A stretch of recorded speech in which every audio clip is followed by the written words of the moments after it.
Hello everyone, welcome back to the H P M education जो provide करवाता है आपको डिफरेंट डिफरेंट एग्ज़ाम्स के लिए ऑनलाइन क्लासेस। करंटली हमारे इंस्टीट्यूशन में पीजीटी कमीशन, जेबीटी कमीशन और टीजीटी कमीशन के लिए ऑनलाइन कोर्सेज चले हैं। तो अगर आप किसी क्लास को ज्वाइन करना चाहते हैं या पूरे कोर्स को ज्वाइन करना चाहते हैं तो आप दिए गए कॉन्टैक्ट नंबर पर कॉन्टैक्ट कर सकते हैं। अपनी इन वीडियोस में हम पीजीटी बीएड के सिलेबस को जो है वो सीक्वेंसली डिस्कस कर रहे हैं। तो हमारे आज की वीडियो का टॉपिक है क्रिएटिविटी यानी कि सृजनात्मकता। क्रिएटिविटी शब्द में जो क्रियो शब्द है उसका मतलब होता है सृजन करना या बनाना। ये बेसिकली जब भी क्रिएटिविटी की बात की जाएगी, कुछ नया क्रिएट करना, कुछ नया क्रिएट करना, कुछ भी क्रिएट नहीं करना, कुछ नया क्रिएट करना जो पहले नहीं क्रिएट किया गया हो, उसे हम बोलते हैं क्रिएटिविटी। आगे क्रिएटिविटी को और डीपली जानने के लिए इसके हम कुछ डेफिनेशंस को डिस्कस करेंगे, या फिर father of creativity E Paul Torrance, उनके द्वारा भी कुछ शब्द बताए गए थे क्रिएटिविटी के लिए, उनको हम डिस्कस करेंगे। तो सबसे पहले तो आप ये वाला हेडिंग पढ़ लो, द एबिलिटी टू मेक और प्रोड्यूस न्यू थिंग्स। क्रिएटिविटी क्या है? क्रिएटिविटी आपकी एक एबिलिटी है कुछ नया बनाने की या नया प्रोड्यूस करने की, ठीक है, यूजिंग स्किल्स एंड इमेजिनेशन। जब आप अपने स्किल्स और इमेजिनेशन का यूज़ करके कुछ नया बनाते हो या नया प्रोड्यूस करते हो तो वो क्या कहलाती है? क्रिएटिविटी कहलाती है। क्रिएटिव कौन है या फिर क्या चीज़ क्रिएट की गई है, उसके लिए कुछ चीज़ें हैं कि कुछ नया बनाना या कुछ नए करने की योग्यता क्या है? क्रिएटिविटी है। ठीक है, दूसरों से अलग सोचने की शक्ति भी क्या है? क्रिएटिविटी है। समस्या समाधान के नए नए तरीके खोज के लाना क्या है? क्रिएटिविटी है। और चिंतन क्षमता से जुड़ाव भी क्या है? क्रिएटिविटी है। जब आप किसी चीज़ पर बहुत ज़्यादा गहन तरीके से सोचते हो तो वो भी क्या होती है? कहीं ना कहीं क्रिएटिविटी होती है आपके दिमाग की, जिसमें आप अपनी स्किल्स का यूज़ करते हो, इमेजिनेशन का यूज़ करते हो और कुछ नया चीज़ बनाते हो, कुछ नया प्रोडक्ट बनाते हो। फादर ऑफ क्रिएटिविटी जैसे कि हमने जाना ई पॉल ट्रॉरेंस हैं। उन्होंने कहा कि क्रिएटिविटी इज द कैपेसिटी, आपकी क्रिएटिविटी क्या है? एक कैपेसिटी है टू डिडक्ट गैप्स, अंतरालों को कम करने के लिए, propose various solution to solve problem, ठीक है, प्रॉब्लम को सॉल्व करने के लिए तरह तरह के सॉल्यूशन देना क्रिएटिविटी है, produce ideas and recombine them. तो ये ट्रॉरेंस ने कहा था कि क्रिएटिविटी डिडक्ट करती है गैप्स को, ठीक है, कोई चीज़ में क्या अंतर है, क्या कमी है, उसको क्रिएटिविटी के द्वारा पता लगाया जाता है उसका, ठीक है। प्रॉब्लम्स को सॉल्व करने के लिए डिफरेंट डिफरेंट जो है वो सॉल्यूशंस हम फाइंड आउट करते हैं क्रिएटिविटी के द्वारा। प्रोड्यूस आइडिया, आइडिया निकालते हैं, नए नए आइडिया, जैसे कि हमने ऊपर ही पढ़ा, और रिकम्बाइन देम, और उनको रिकम्बाइन करते हैं। तो ये बात जो कही थी क्रिएटिविटी के लिए, ये कही थी father of creativity E Paul Torrance ने। ट्रॉरेंस के अलावा भी क्रिएटिविटी के लिए अलग अलग डेफिनेशंस दी गई हैं, जैसे कि क्रो एंड क्रो के अनुसार। तो क्रो एंड क्रो ने कहा था कि सृजनात्मकता मौलिक परिणामों को अभिव्यक्त करने की मानसिक प्रक्रिया है। क्रो एंड क्रो ने क्या बोला था कि क्रिएटिविटी क्या है? एक मेंटल प्रोसेस है जो कि आपके जो ओरिजिनल आउटकम्स रहती हैं, ओरिजिनल आइडियाज़ रहते हैं, उनको एक्सप्रेस करती है। Creativity is a mental process to express the original outcome. तो ये डेफिनेशन क्रो एंड क्रो ने दी थी। नेक्स्ट आता है जेम्स ड्रेवर। जेम्स ड्रेवर कहते हैं सृजनात्मकता मुख्यतः नवीन रचना या उत्पादन में होती है। क्रिएटिविटी कहाँ पर होगी? Creativity is essentially found in new constructions और प्रोडक्शंस। तो कंस्ट्रक्शंस, जो नई कंस्ट्रक्शंस होती हैं और नई प्रोडक्शंस होती हैं, वो क्रिएटिविटी कहलाती है किसके द्वारा? जेम्स ड्रेवर के द्वारा। नेक्स्ट आता है कोल और ब्रूस के अनुसार। इन्होंने कहा सृजनात्मकता एक मौलिक उत्पादन के रूप में मानव मन की ग्रहण करने, अभिव्यक्त करने और गुणांक करने की योग्यता एवं क्रिया है। इन्होंने सिंपल कहा कि जो क्रिएटिविटी है वो एक एबिलिटी है, एक एक्टिविटी है, ठीक है, जो कि व्यक्ति के माइंड को ग्रास्प, एक्सप्रेस एंड अप्रिशिएट करने का एक अप्रिशिएट करती है उसके ओरिजिनल प्रोडक्ट को, ठीक है। Creativity is an ability and activity of men's mind to grasp, express and appreciate in the form of an original product. जो ओरिजिनल प्रोडक्ट निकल के आता है उसे जब आप ग्रैस्प करते हैं, एक्सप्रेस करते हैं, अप्रिशिएट करते हैं, तो ये तीनों चीज़ें करने की जो एबिलिटी और एक्टिविटी है वो क्या है, आपकी क्रिएटिविटी है। नेक्स्ट आता है स्टीन के अनुसार सृजनात्मकता एक नवीन कार्य है जो किसी समय बिंदु पर एक समूह द्वारा तर्कसंगत या उपयोगी या संतोषजनक रूप से स्वीकृत किया जाता है। इन्होंने कहा कि आपकी चीज़ तब तक या आपका कोई भी काम तब तक क्रिएटिव नहीं कहलाएगा जब तक कोई ग्रुप उसको क्या ना कर दे, उसको कहीं ना कहीं सेटिस्फाई ना हो जाए आपके किए गए क्रिएटिव काम से। ठीक है, आपका कोई भी काम तब तक क्रिएटिव नहीं कहलाएगा जब तक कुछ लोगों का ग्रुप जो है वो आपके काम से या आपने जो क्रिएट किया उस चीज़ से सेटिस्फाइड ना हो। ठीक है, creativity is a noble work that is tenable और यूजेबल और सेटिस्फाइंग। ये तीनों आगे, टेनेबल और यूजफुल और satisfying by a group at some point in time. तो यही बात की थी स्टीन के अनुसार। तो ये डेफिनेशंस भी आपको याद रखनी है क्योंकि डेफिनेशंस भी पूछ ली जाती हैं कि फला डेफिनेशन जो है वो किसने दी थी। तो क्रिएटिविटी से रिलेटेड कुछ डेफिनेशंस हैं और जो फादर ऑफ क्रिएटिविटी है टॉरेंस, उनके भी आपको पॉइंट ऑफ व्यू याद रखने हैं। नेक्स्ट आता है एरियाज ऑफ क्रिएटिविटी। किस किस एरिया में आप क्रिएटिविटी का यूज़ कर सकते हैं। तो सबसे पहले आता है साइंस। साइंस के एरिया में आप क्रिएटिविटी का यूज़ कर सकते हैं। जितने भी इनोवेशंस होते हैं, जितने भी रिसर्चेज होती हैं, वो सारे न सारे कहीं ना कहीं क्रिएटिविटी के द्वारा ही होते हैं। उसके बाद आपके कला कौशल आते हैं, यानी कि आपकी स्किल्स आती हैं। तो स्किल्स का यूज़ भी आप क्रिएटिविटी के द्वारा ही करते हैं, है ना। आपका गाना गाना, डांस करना, है ना, किसी भी तरह की कोई स्किल होगी, खाना बनाना या फिर मूर्ति बनाना, है ना, चित्र बनाना या फिर पोर्ट्रेट्स बनाना, ठीक है, मिट्टी की चीज़ें बनाना, लकड़ी की चीज़ें बनाना, कागज़ की चीज़ें बनाना, ये सारी की सारी जितनी भी आपकी स्किल्स हैं ये भी क्रिएटिविटी के एरिया के अंतर्गत ही आती हैं। तकनीक होगी आपकी टेक्निक्स होगी, है ना, कोई मशीन बनाना, मशीन का कोई पुर्जा बनाना, जैसे कि फ़ोन्स होते थे, है ना, पहले कैसे तार वाले फ़ोन आते थे, वायर वाले, है ना, उसके बाद बटन वाले फ़ोन चले, फिर उसके बाद अब टच फ़ोन चल रहे हैं ना, फिर फोल्डिंग फ़ोन्स चले। तो ये सारे क्या हैं, ये सारी टेक्निक्स भी क्या है, क्रिएटिविटी का पार्ट है। नेक्स्ट आता है साहित्य यानी कि लिटरेचर। लिटरेचर में आप अपनी पोइम ले लो, फिर डिफरेंट टाइप ऑफ नाटक ले लो, है ना, कहानियाँ ले लो, ठीक है, और कोई मौलिक कहानियाँ ले लो, वो सारी की सारी भी किस में आती हैं, क्रिएटिविटी में आती हैं। एक किस तरह से पोइट अपनी पोइम को लिखता है, वो भी एक क्रिएटिव तरीका है ना। किस किस तरह से एक कहानीकार अपनी कहानी को लिखता है ना, उसे जीवित रूप देता है। नाटक बनाते हैं लोग, तो उसको कैसे एकदम से रियलिटी बेस्ड बनाते हैं। तो ये सारा क्या है, क्रिएटिविटी का ही एरिया है। नेक्स्ट आता है सामाजिक क्षेत्र।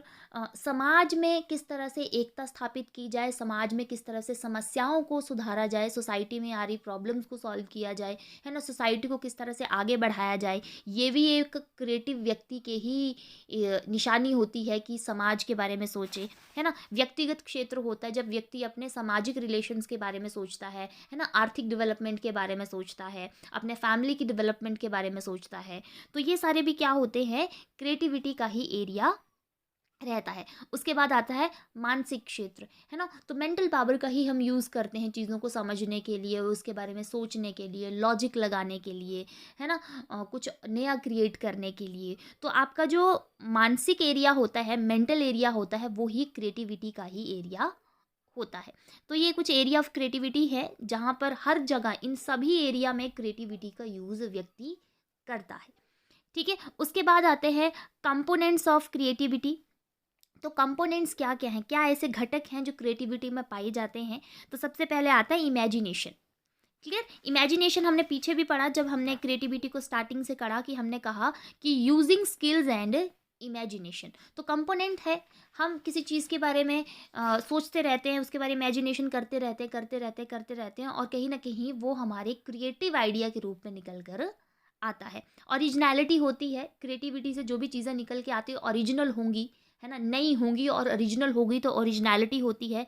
डिसीजन मेकिंग होती है, आपकी क्रिएटिविटी का कंपोनेंट है ना। आप डिसीजन ले लेते हैं कि मुझे ये करना है तो करना है, अगर कुछ नया क्रिएट करना है तो मुझे क्विक डिसीजन लेना होगा। सेल्फ एक्सप्रेशन, खुद को एक्सप्रेस करने की एक बहुत अच्छा कंपोनेंट होता है ना, मैं क्या क्रिएट करना चाहता हूँ, दूसरे को समझाना कि हाँ मैं ये बनाना चाहता हूँ, ये चीज़ करना चाहता हूँ, ठीक है। फ्लेक्सिबिलिटी का कंपोनेंट भी होता है, इजीली आप किसी दूसरी टेक्निक पे, मेथड पे स्विच कर जाते हैं, ठीक है। मोटिवेशन होती है, जो क्रिएटर होता है, ठीक है, उसमें मोटिवेशन बहुत ज़्यादा होता है कुछ ना कुछ बनाने का, कुछ ना कुछ क्रिएट करने का। कोलैबोरेशन होता है, ठीक है। एक्शन होता है, ठीक है, एक्शन भी कंपोनेंट है इसका, ठीक है। मेंटल पावर जो कि ज़रूरी है क्रिएटिविटी के लिए, और इलेबोरेशन। तो ये सारे के सारे जो कंपोनेंट्स हैं ये क्रिएटिविटी के ही कंपोनेंट हैं। और क्रिएटिव अगर कोई व्यक्ति है और उसे कुछ क्रिएट करना है तो इन सारे कंपोनेंट्स का यूज़ वो अपनी पूरी की पूरी क्रिएटिव प्रोसेस में जो है वो करता है। नेक्स्ट आता है स्टेजेस ऑफ क्रिएटिविटी, है ना, किस तरह से आप कुछ नया क्रिएट कर सकते हैं या किसी प्रॉब्लम को क्रिएटिव तरीके से सॉल्व कर सकते हैं। उसमें टोटल 5 स्टेजेस आती हैं, ज़्यादातर जो हैं वो 4 स्टेजेस जो हैं आपको देखने को मिलेंगी, लेकिन 5वीं स्टेज भी इसमें जो होती है वो इंक्लूडेड होती है, ठीक है। सबसे पहले आती है प्रिपरेशन, सेकंड आती है इंक्यूबेशन, थर्ड आती है इल्यूमिनेशन या फिर इंस्पिरेशन, ठीक है। और उसके बाद आती है इवैल्यूएशन या वेरिफिकेशन, और 5th नंबर पर आता है आपका इम्प्लीमेंटेशन, ठीक है। प्रिपरेशन यानी कि तैयार होना, खुद को प्रिपेयर करना किसी समस्या के बारे में, या फिर जो आप कुछ नया क्रिएट करना चाहते हैं उसके बारे में खुद को प्रिपेयर करना। उसके बारे में जितनी भी इंफॉर्मेशन है, जितना भी डाटा है, वो प्रिपरेशन स्टेज पर ही हम इकट्ठा करते हैं और खुद को कहीं ना कहीं तैयार कर रहे होते हैं उस सिचुएशन के लिए। तो प्रिपरेशन क्या है? आपका डाटा और इंफॉर्मेशन लेकर खुद को तैयार करना, ठीक है। और जो प्रिपरेशन का काम होता है ना, वो कॉन्शियस माइंड के थ्रू होता है आपके, ठीक है। आप कॉन्शियस होते हैं, चेतन दिमाग से जो है आप ये काम करते हैं। नेक्स्ट आता है इंक्यूबेशन।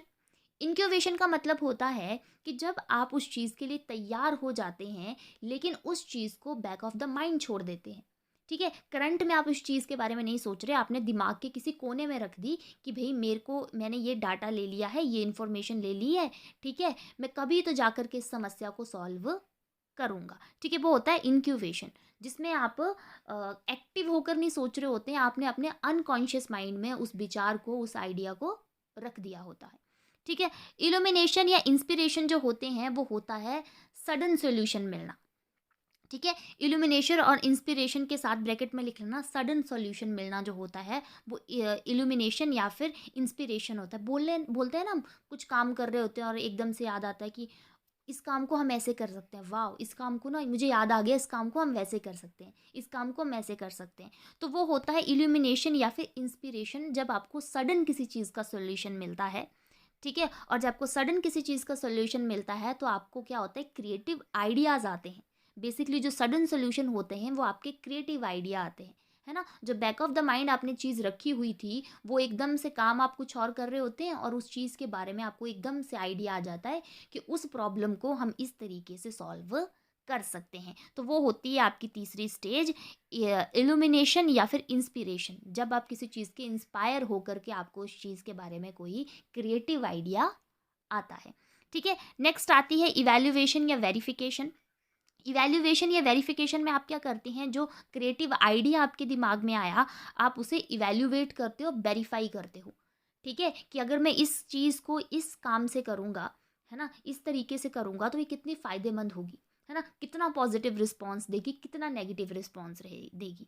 तो इवैल्यूएशन और वेरिफिकेशन के स्टेज में अगर आपका आइडिया या आपकी कोई चीज़ जो है वो पास हो जाती है ना, पॉजिटिव रिस्पॉन्स देती है, तो फिर आप 5th स्टेज पे आते हैं, इम्प्लीमेंटेशन, ठीक है, जिस पे आप उस चीज़ को इम्प्लीमेंट करते हैं और उस प्रॉब्लम को सॉल्व करते हैं या कुछ नया क्रिएट करते हैं, ठीक है। लेकिन अगर इवैल्यूएशन और वेरिफिकेशन की स्टेज पर आपका वो क्रिएटिव आइडिया फेल हो जाता है तो आपको दोबारा प्रिपरेशन की स्टेज पर जाना पड़ता है और खुद को फिर से प्रिपेयर करना होता है, और दोबारा से यही प्रोसेस जो है वो आपको रिपीट करना पड़ता है, ठीक है। तो इसलिए ज़्यादातर जो लोग हैं वो क्रिएटिविटी की 4 स्टेजेस बताती है, प्रिपरेशन से लेकर के इवैल्यूएशन तक, क्योंकि इम्प्लीमेंट जब वो चीज़ हो जाती है तो वो सर्कल ख़त्म हो जाता है दोबारा से प्रिपेयर करने का, ठीक है। लेकिन इवैल्यूएशन और वेरिफिकेशन में अगर कोई चीज़ आपकी आपकी क्रिएशन, ठीक है, या आपने जो कोई आइडिया दिया, नया आइडिया दिया, वो अगर फेल हो जाएगा तो दोबारा से हमें प्रिपरेशन वाली स्टेज में जाकर से क्रिएटिविटी की प्रोसेस को या क्रिएटिविटी की स्टेजेस को शुरू करना पड़ता है, ठीक है। इसे क्रिएटिविटी की प्रोसेस भी बोल सकते हैं आप लोग, और स्टेजेस ऑफ क्रिएटिविटी भी यही है। नेक्स्ट आता है 4P ऑफ क्रिएटिविटी। क्या 4 चीज़ें हैं जो क्रिएटिविटी के लिए ज़रूरी होती हैं, जो कि चारों की चारों P से स्टार्ट होती हैं। 4P ऑफ क्रिएटिविटी हैं पर्सन, प्रोसेस, प्रोडक्ट और प्लेस। क्लियर। पर्सन का मतलब व्यक्ति, व्यक्ति सबसे ज़रूरी है, व्यक्ति होगा तभी तो क्रिएटिव आइडियाज़ आएंगे, ठीक है। प्रोसेस, प्रोसेस ज़रूरी है, ये पूरा का पूरा प्रोसेस नहीं होगा तो क्रिएटिव चीज़ का पूरा आइडिया ही नहीं आएगा, बनेगी ही नहीं। प्रोडक्ट, ठीक है, जहाँ पर भी क्रिएटिविटी होगी वहाँ पर कोई ना कोई प्रोडक्ट निकल के आएगा। प्रोडक्ट मतलब वो आपका कोई आइडिया भी हो सकता है, कोई वस्तु भी हो सकती है। और फोर्थ आता है आपका प्लेस। प्लेस मतलब कि आपका इन्वायरमेंट, जिसने आपको क्या किया, मोटिवेट किया कुछ ना कुछ नया क्रिएट करने के लिए। क्लियर। तो इस तरह से 4 P हैं, अगर एक भी P को आप यहाँ से हटा देंगे तो आपकी जो क्रिएटिविटी है वो वहीं पर ही ख़त्म हो जाएगी।